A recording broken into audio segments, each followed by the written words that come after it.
Identification हुआ है, जो डिसीज का आइडेंटिफिकेशन हुआ है, जो हमारे पास अभी तक आई है इन्फॉर्मेशन, एक अमरोहा से है और एक श्रीनिवास पुरी से है। तो 2 लोगों का आइडेंटिफिकेशन हुआ है। इसके अलावा और 8 लोग हैं, 6 लोग हैं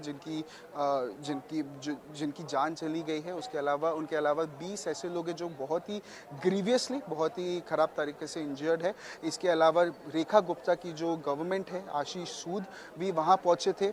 उन्होंने भी सिचुएशन का जो स्टॉक लिया सिचुएशन का, वो जो विक्टिम्स हैं उनसे भी मिले। इसके अलावा अगर लाल किले की भी अगर आप तस्वीरें देखें, यहाँ भी कंप्लीट बैरिकेटिंग है।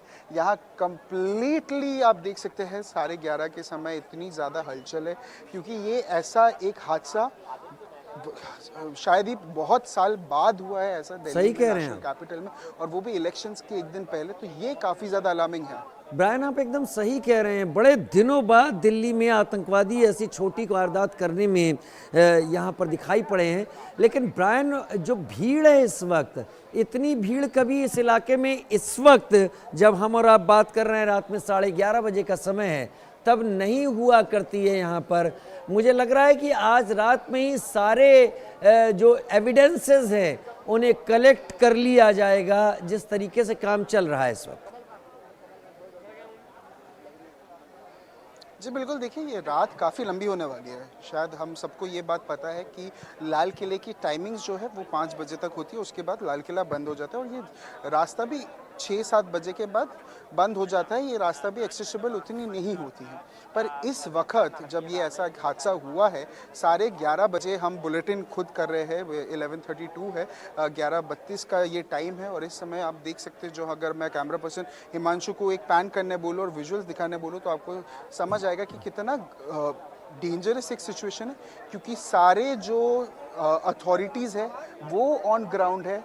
होम मिनिस्टर से लेके Delhi home minister, Delhi chief minister, Delhi health minister, सारे जो सेंट्रल अथॉरिटीज़ है, अगर सीपी दिल्ली पुलिस कमिश्नर की बात करें, हायर अथॉरिटीज़ की बात करें, एनएसजी टीम की बात करें, एफएसएल टीम की बात करें, एनआईए स्क्वाड की बात करें, सारे जो हायर अथॉरिटीज़ है वो अभी इस वक्त ऑन ग्राउंड है। सारे जो अथॉरिटीज़ ऑन ग्राउंड है ये समझने के लिए कि एक्चुअली क्या हुआ था, क्या रीज़न था, क्या एग्जैक्ट डेटा है, एग्जैक्ट नंबर है, इन्वेस्टिगेशन में क्या लीड होती है। क्योंकि अभी सारा रात जो स्क्वाड है, जो सारे अथॉरिटीज़ हैं वो एविडेंस लेने बैठे हैं, फोरेंसिक टीम आई है, सारे जो प्रॉपर सीसीटीवी फुटेजेस चेक किया जाएगा, आइडेंटिफिकेशन हुई है गाड़ियों की, गाड़ियों का आरसी नंबर बाहर आया है। इसके अलावा जो सारे डिटेल्स है उसकी भी छानबीन की जा रही है, उसकी भी अथॉरिटीज़ जांच पड़ताल कर रही है कि जो मेन मोटिव समझ में आए, क्या हुआ था, क्यों हुआ था, कैसे हुआ था, और आगे जाके ये ना हो, इससे लोगों को कैसे शांति मिले, लोगों को कैसे पीस में रहे, वो भी देखना बहुत ज़्यादा ज़रूरी है। ब्रायन, क्या एरिया जहां पर ये ब्लास्ट हुआ है उसे पुलिस अथॉरिटीज़ ने सैनिटाइज घोषित कर दिया है, या फिर अभी भी सस्पिशन बरकरार है कि क्या पता यहाँ पर कुछ ऐसा हो जो और प्रॉब्लम कर सके? क्या सैनिटाइज्ड है एरिया वो? जी बिल्कुल, देखिए अभी तक हाँ सैनिटाइज किया जा रहा है। अथॉरिटीज़, जैसे मैंने बोला था, 4 से 5 ऐसे हैवी अथॉरिटीज़ है। मैं कैमरा पर्सन हिमांशु को भी रिक्वेस्ट करूंगा वो आगे जाके हमको तस्वीरें दिखाए। ये एरिया हाँ सैनिटाइज किया जा रहा है, क्योंकि सारे जो बड़े अधिकारी है, ऑफिशियल्स है, एनआईए, एनएसजी, एफएसएल, फॉरेंसिक, सारे जो टीम्स है वो अंदर है, वो प्रॉपरली ये तैनात करें कि हर चीज़ प्रॉपर हो, इन्वेस्टिगेशन सही से हो। सैनिटाइजेशन का भी जो प्रोसेस है वो भी कम्प्लीटली चल रहा है, अच्छे तरीके से चल रहा है, और जो इन्वेस्टिगेशन है वो भी दिल्ली पुलिस के द्वारा, एनएसजी के द्वारा, एनआईए टीम्स के द्वारा किया जा रहा है। अगर ये सारे जो विजुअल्स भी आप देख सकते हैं, ये सारा रात अभी चलेगा ये इन्वेस्टिगेशन, क्योंकि आप देख सकते हैं आगे भी जो प्लेसेस है वो कॉर्डन ऑफ किया गया जा रहा है, फॉरेंसिक टीम पिक्चर्स ले रहे हैं। उसके अलावा जो सारे डिटेल्स है, जो सारे मॉलिक्यूलर ऑब्जेक्ट्स है, जो सारी डिटेल्स ले जा सकता है, सारा कुछ इंफॉर्मेशन लिया जा रहा है, और ये सब दिल्ली पुलिस, सारे अथॉरिटीज़ के द्वारा किया जा रहा है। आप देख सकते हैं वहाँ फ्लैश लाइट्स भी लगे हैं ताकि प्रॉपरली सारे जो एविडेंसेस है वो लिया जा सके। डॉग स्क्वाड भी आगे मौजूद है, ताकि स्निफर डॉग्स है, ताकि जो प्रॉपर अगर कुछ छूट जाता है पुलिस से तो वो डॉग स्क्वाड स्निफ करके निकाल ले, जो सारे इम्पोर्टेंट माइन्यूट डिटेल्स है, माइन्यूट सारे ऑब्जेक्ट्स है, उनको भी प्रॉपरली निकाला जाए। तो शाम से ही अभी तक और आगे आने वाले घंटों में भी ये रात भी काफ़ी ज़्यादा क्रूशल होगी सबके लिए, क्योंकि ये रात ही एविडेंस कलेक्शन के लिए सबसे ज़्यादा इम्पॉर्टेंट होगा, क्योंकि इस समय एविडेंसेस कलेक्ट करके प्रॉपर इन्वेस्टिगेशन करना अथॉरिटीज़ के लिए काफ़ी ज़्यादा ज़रूरी है, क्योंकि क्लैरिटी मिलना भी अथॉरिटीज़ के लिए काफ़ी ज़्यादा ज़रूरी है, क्योंकि अभी तक कोई प्रॉपर क्लैरिटी नहीं आ पाई है अथॉरिटीज़ के द्वारा। तो इसीलिए सारा जो इन्वेस्टिगेशन है वो अथॉरिटीज़ के द्वारा चल रही है। जी अच्छा ब्रायन, इस पूरे इंसिडेंट को, इस अटैक को, मैं अभी इसे टेररिस्ट अटैक का नाम अभी नहीं दूंगा, क्योंकि देश के गृह मंत्री, होम मिनिस्टर ने कहा है कि हम थोड़ा और वक्त ले लें, चीज़ों को और ज़ीरो इन कर लें, तब ज़्यादा इस बारे में बोलेंगे।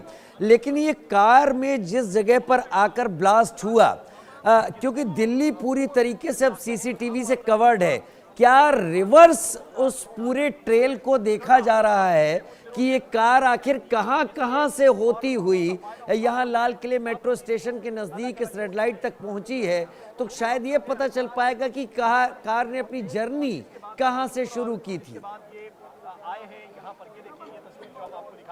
जी बिल्कुल, देखिए ये काफ़ी ज़्यादा ऑब्वियस इन्फॉर्मेशन है, क्योंकि जैसे हम बात भी कर रहे हैं कि कार की आइडेंटिफिकेशन हुई है, कार के आरसी डिटेल्स बाहर आई है, कार का जो ओनर है, प्रीवियस ओनर, नेक्स्ट ओनर, उसके बाद वाला ओनर, क्योंकि गाड़ी ओखला तक गई है, ओखला के बाद अंबाला तक गई है, गुरुग्राम पुलिस, अंबाला पुलिस ने भी ये कंफर्म किया है। तो गाड़ी की जो जर्नी भी है उसको भी प्रॉपरली ट्रेल, जो जैसे आप बता रहे हैं, ट्रेल को भी आइडेंटिफाई किया जा रहा है, क्योंकि जैसे ये एरिया काफ़ी ज़्यादा आइकॉनिक है।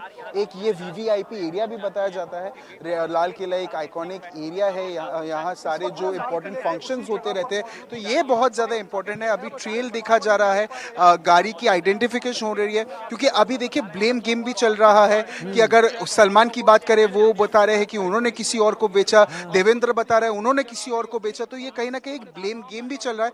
अब दिल्ली पुलिस इन्वेस्टिगेशन कर रही है कि एक्चुअल ओनर कौन था, लास्ट ओनर कौन था, किसके पास गाड़ी था, कौन रिस्पॉन्सिबल था, ये सारे आइडेंटिफिकेशन जो आई विटनेस है, आई विटनेस से भी ब्रायन ये आपने बड़ी अच्छी बात यहाँ पर की। यही बात मैं आपसे एक बार रखना चाहता हूँ कि अगर कोई भी गाड़ी अगर सेल करता है कोई भी, तो उसकी जिम्मेदारी होती है कि वो रोड ट्रांसपोर्ट ऑफिस में, आरटीओ में जाकर ओनरशिप को चेंज करवाए।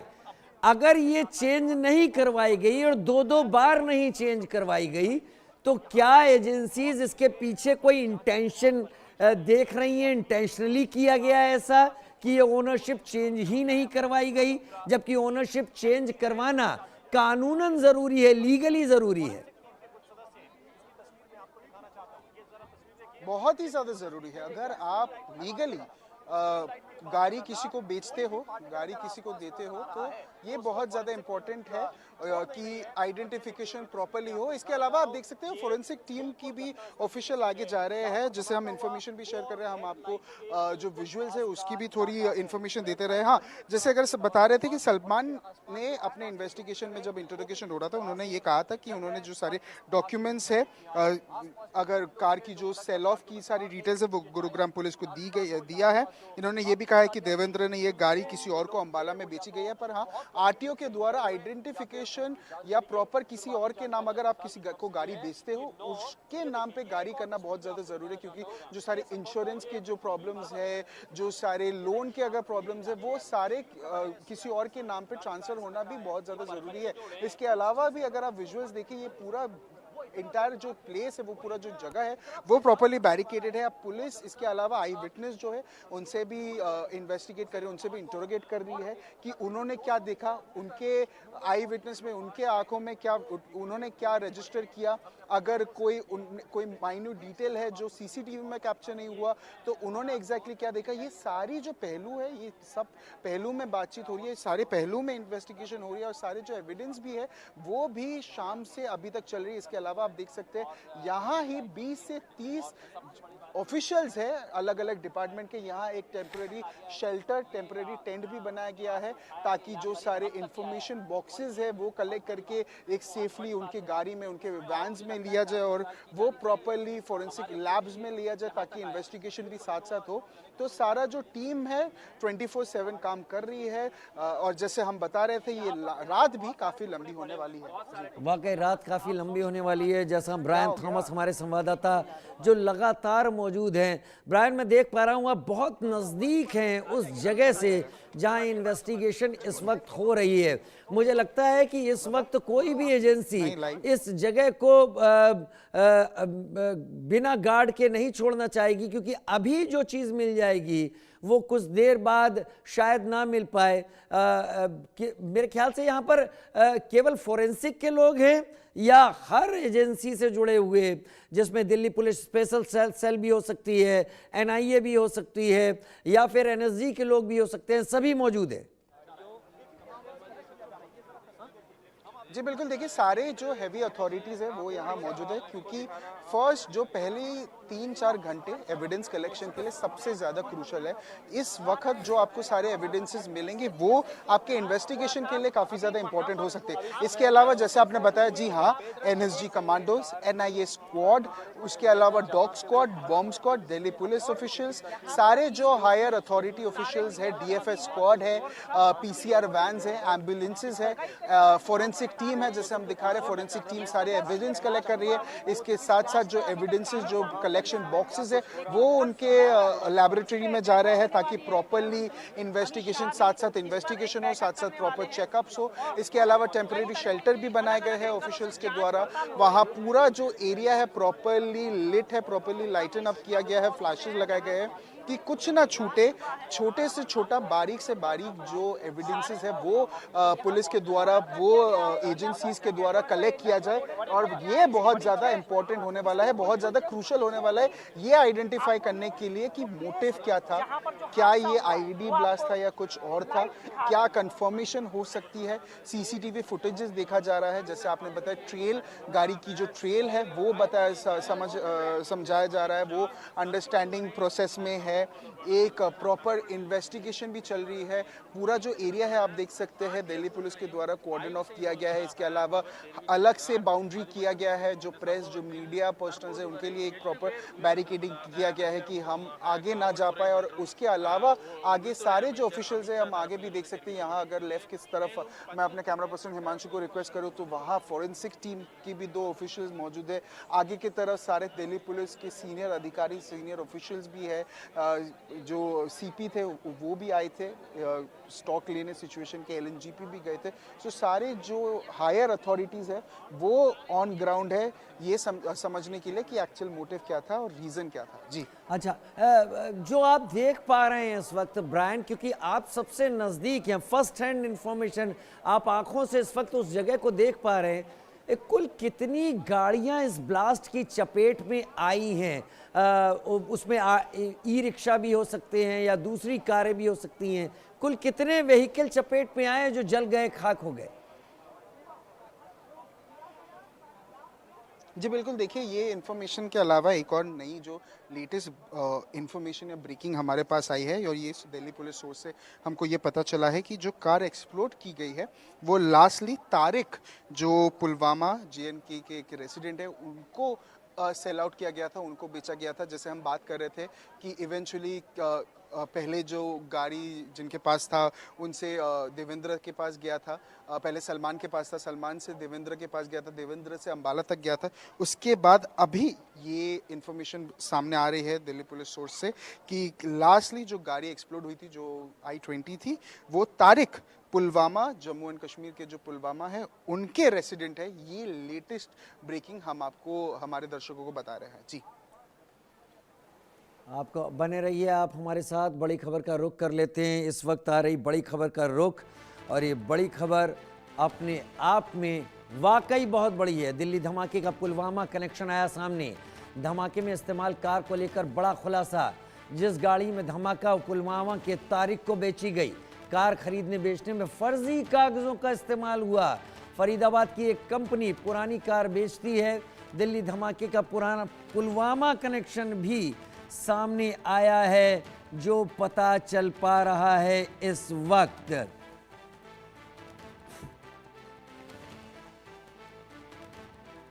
बड़ी खबर आपके टीवी स्क्रीन पर, इस वक्त की बड़ी खबर। जिस गाड़ी में धमाका हुआ वो पुलवामा के तारिक को बेची गई थी।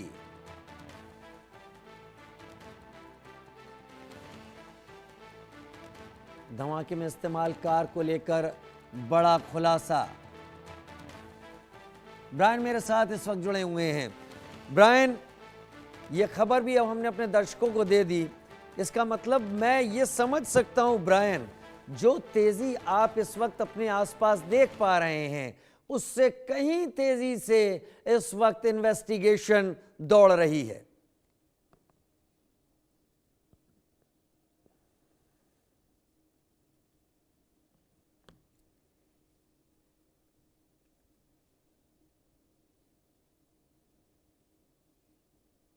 जो ट्रेल है, पहले किसने गाड़ी खरीदा?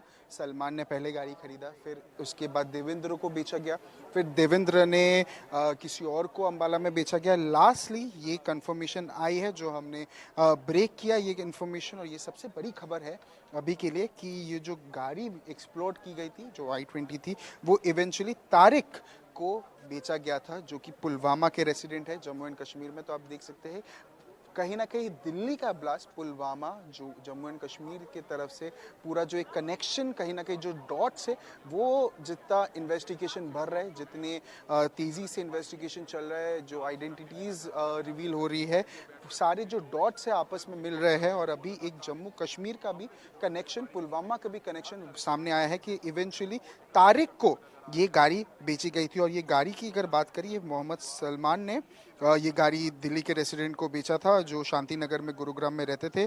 फिर सलमान ने ही शांति नगर में मूव किया था, एक रेंटेड अपार्टमेंट में रहता था 2016 से 17 के बीच में।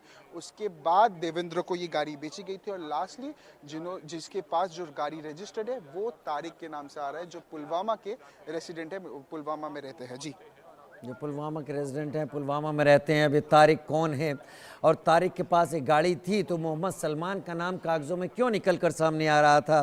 क्या तारिक बिना किसी कागज़ के इस गाड़ी को चला रहे थे? क्या तारिक के पास इसके लीगल अथॉरिटी थी ही नहीं इस गाड़ी की? लेकिन तारिक की ये गाड़ी अगर तारिक के पास थी ब्रायन, बड़ी बात यह कि पुलवामा में अगर इस गाड़ी को बेच दिया गया था तो ये दिल्ली कब आई? अब ये भी ट्रेल क्योंकि हाईवे से आई होगी तो हाईवेज के सीसीटीवी में रिकॉर्ड हुई होगी, लेकिन ये कब गाड़ी आ गई? यानी ब्रायन, मैं जो समझ पा रहा हूँ, अगर मोटी मोटी चीज़ें समझ रहा हूँ इसमें, कि तारिक ने भी इस गाड़ी के पेपर चेंज नहीं कराए और तारिक इस गाड़ी का इस्तेमाल करता रहा, तो इस गाड़ी को लगता है बहुत पहले ही आज के ब्लास्ट के लिए तैयार करके लाया जा चुका था। बस आज जब ये सारी चीज़ें हुई, जब जम्मू कश्मीर पुलिस और हरियाणा पुलिस ने ये कंसाइनमेंट, ये अमोनियम नाइट्रेट, ये 3000 किलो के करीब का विस्फोटक पकड़ा, उसके बाद ये सारी चीज़ें जल्दबाजी में हुई। ब्रायन